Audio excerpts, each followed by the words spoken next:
ઓમ શાંતિ. આજના 88મી ત્રિમૂર્તિ શિવ જયંતિ મહોત્સવના કાર્યક્રમમાં ઉપસ્થિત, મંચ પર ઉપસ્થિત મહાનુભાવ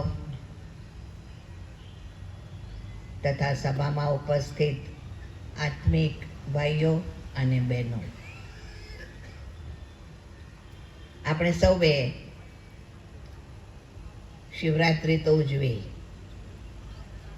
તે દિવસે તો બધાના મનની અંદર એક ભક્તિભાવ ઉમળતો હોય છે અને લગભગ બધા જ તે દિવસે શિવના મંદિરમાં જાય છે, ઉપવાસ કરે છે, પૂજા અર્ચન કરે છે,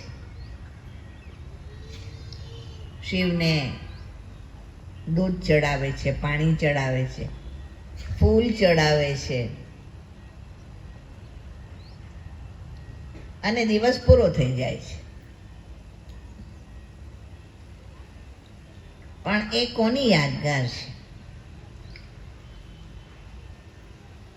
એ સ્વયં પરમપિતા પરમાત્મા શિવની યાદગાર છે, યાદગાર દિવસ છે.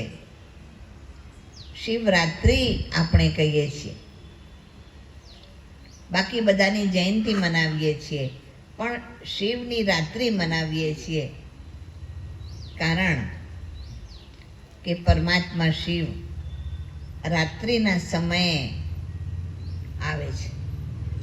આપણને એમ થાય કે રાત્રિ એટલે કઈ રાત્રિ? આ અંધારી રાત્રિ, દિવસ અને રાત થાય છે એ રાત્રિ હશે?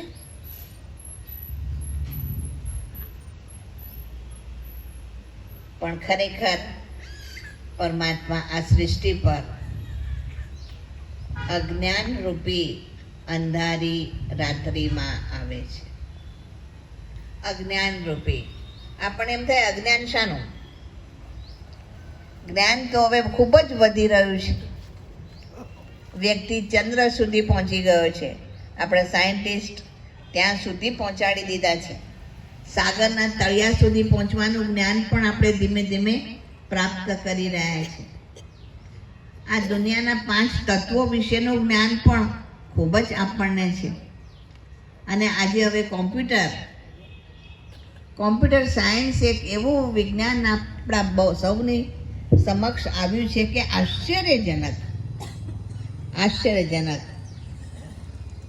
આખું વિશ્વ જાણે એક નાનો પરિવાર થઈ ગયો હોય એવું થઈ ગયું છે.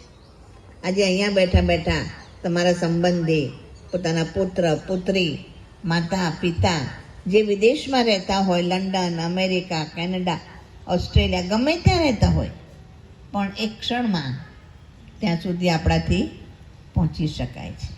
આટલું બધું વિજ્ઞાન આગળ વધી ગયું છે, પણ છતાંય આખા વિશ્વની અંદર એક પ્રકારનો તણાવ વ્યાપક છે. દેશ વચ્ચે, વ્યક્તિ વચ્ચે, પરિવાર વચ્ચે, સમાજ વચ્ચે એક પ્રકારનો તણાવ, સ્ટ્રેસ, ટેન્શન, એક પ્રકારનો ડર અને ભય કે કાલે શું થશે. ભલે બધા જ આજે દોડતા નજરે પડે છે, સરસ ખાવાનું, પીવાનું, રહેવાનું, મકાન, ફર્નિચર બધું જ છે, પણ છતાંય સ્થિરતા નથી. પહેલાનો એક સમય એવો હતો કે એવું કહેવાતું હતું કે ભાઈ 100 વર્ષની આયુ છે માણસની. આયુષ્ય 100 વર્ષનું હોય એટલે એ 100 વર્ષના આયુષ્યને 4 ભાગમાં વહેંચી નાખવામાં આવતું હતું કે ભાઈ ભણવાનું હોય, વિદ્યાર્થીની અવસ્થા, યુવા અવસ્થા, વડીલ અવસ્થા, વૃદ્ધા અવસ્થા.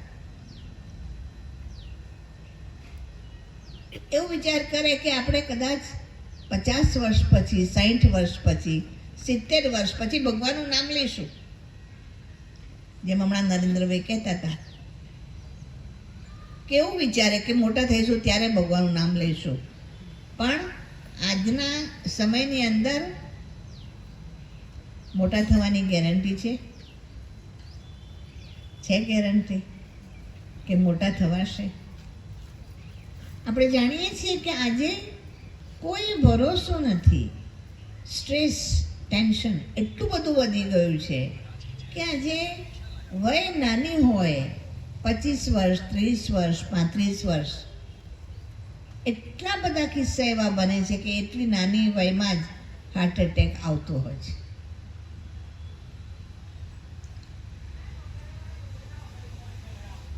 ભૌતિક રીતે બધી સુખ અને સુવિધાના સાધનો હોવા છતાંય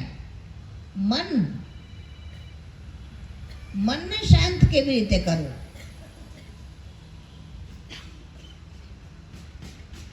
ગ્રહસ્થમાં રહેવા છતાં પોતાની બધી જ ફરજો બજાવવા છતાંય મનને શાંત કેવી રીતે રાખવું એ ક્યાંય શીખવાડવામાં આવતું નથી. અને એટલે આપણે એજ્યુકેશન વધ્યું છે, વ્યક્તિ ભણી ગણીને મોટો થાય, ડૉક્ટર થાય, એન્જિનિયર થાય, બધુંય થાય, પણ તોય મનને શાંત કેવી રીતે રાખવું એને આવડતું નથી.